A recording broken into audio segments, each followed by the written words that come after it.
Vlad III, lebih dikenal sebagai Vlad the Impaler, adalah pangeran Wallachia yang lahir pada tahun 1431 di Transilvania, Romania.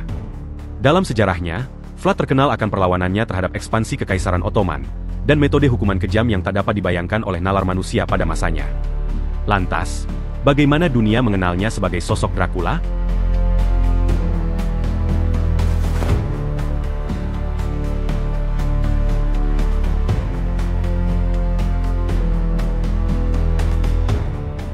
Vlad III, putra Vlad II Dracul, penguasa Wallachia, adalah anggota Ordo Naga, sebuah ordo ksatria yang dibentuk oleh Kaisar Sigismund dari Luxembourg untuk melindungi Kristen Eropa dari Kekaisaran Ottoman yang sedang berkembang pesat.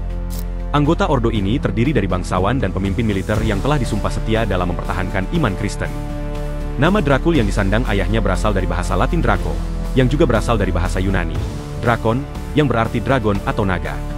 Sementara, dalam bahasa Romania, disebut Drac, yang memiliki makna lain, yaitu iblis. Dari istilah dan julukan ayahnya inilah, Vlad III kelak dikenal sebagai Dracula, atau Vlad Dracula, yang berarti anak naga, atau anak Dracul. Kombinasi yang menginspirasi terciptanya karakter fiktif Count Dracula dalam novel Bram Stoker. Vlad Dracul tumbuh di Wallachia, di mana saat itu Wallachia berada di tengah-tengah konflik politik dan militer antara Kekaisaran Ottoman dan kerajaan-kerajaan Eropa Timur. Ayahnya harus melakukan diplomasi yang sulit, seringkali bersekutu dengan Ottoman untuk mempertahankan kedudukannya sebagai penguasa Wallachia. Ayahnya sendiri naik tahta pada tahun 1436, namun kemudian digulingkan pada tahun 1442 oleh faksi saingannya yang bersekutu dengan Hungaria. Namun dia berhasil mendapatkan jaminan dari Kekaisaran Ottoman untuk mendapatkan tahtanya kembali, dengan syarat akan membayar upeti kepada Sultan. Menurut beberapa sumber, Sultan Murad II dari Ottoman juga meminta Vlad II untuk mengirimkan dua putranya, Vlad Dracul dan adiknya Radu, sebagai jaminan kesetiaan. Mereka dikirim ke istana Ottoman di Edirne sebagai tawanan politik. Di sana, mereka dididik dalam tradisi Islam dan mendapat pendidikan yang baik. Meskipun diperlakukan dengan baik, Vlad sama sekali tidak senang berada di sana. Sifatnya yang kasar terhadap pembimbingnya dan keras kepala. Pada akhirnya ia dipenjara dan dihukum cambuk sebagai pelajaran.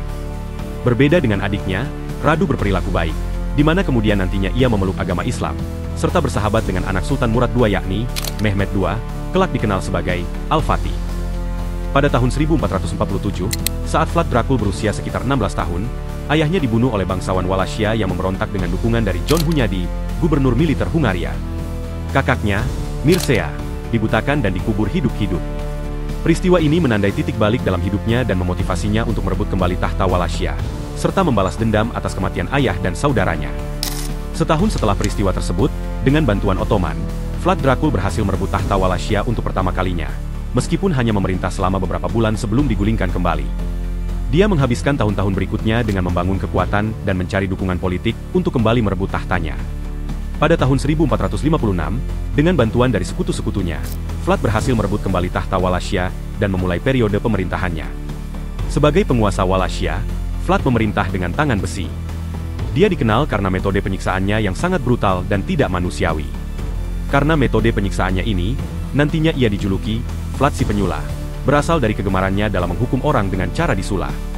Penyulaan adalah praktik di mana seorang korban ditusuk dengan pasak kayu panjang dari tubuh bagian bawah, dan pasak tersebut didorong ke atas hingga menembus tubuh korban dan keluar melalui mulut, dada, atau bahu.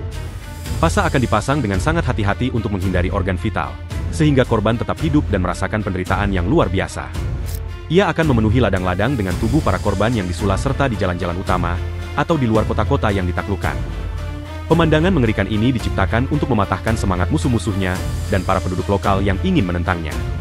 Metode penyiksaan ini seringkali dilakukan di hadapan keluarga dan teman-teman mereka, menimbulkan trauma psikologis.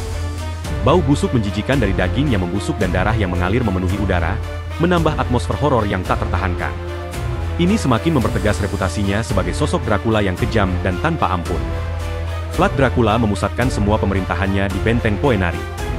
Benteng ini dibangun dari keringat para pangeran dan keluarganya yang ditawan pada hari Paskah. Hari itu semua dipaksa untuk mengerjakan pekerjaan kasar membangun kastil, setelah diberi jamuan besar-besaran. Beberapa pangeran yang melawan langsung ditangkap dan disula di tempat. Awal konflik dengan Kekaisaran Ottoman.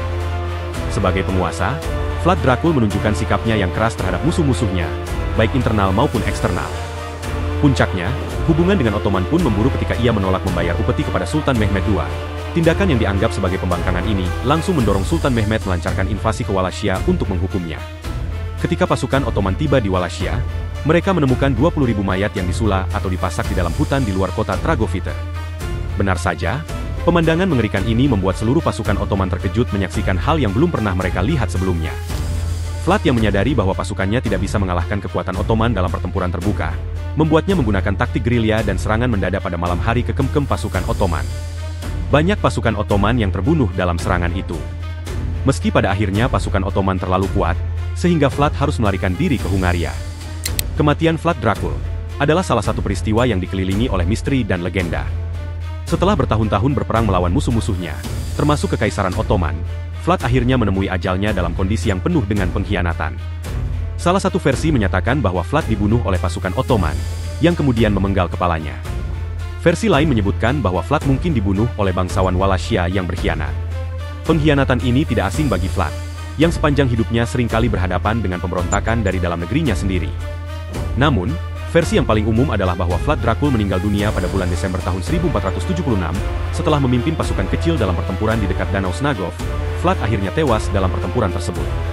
Banyak yang meyakini bahwa Vlad semasa hidup menderita porfiria, sebuah penyakit yang menyebabkan sensitivitas ekstrim terhadap sinar matahari atau sinar ultraviolet. Kondisi ini juga dapat menyebabkan kulit menjadi pucat. Keterbatasan ini, ditambah dengan reputasinya yang menakutkan, memberikan kesan tegas akan mitos atau legenda Dracula yang melekat pada dirinya.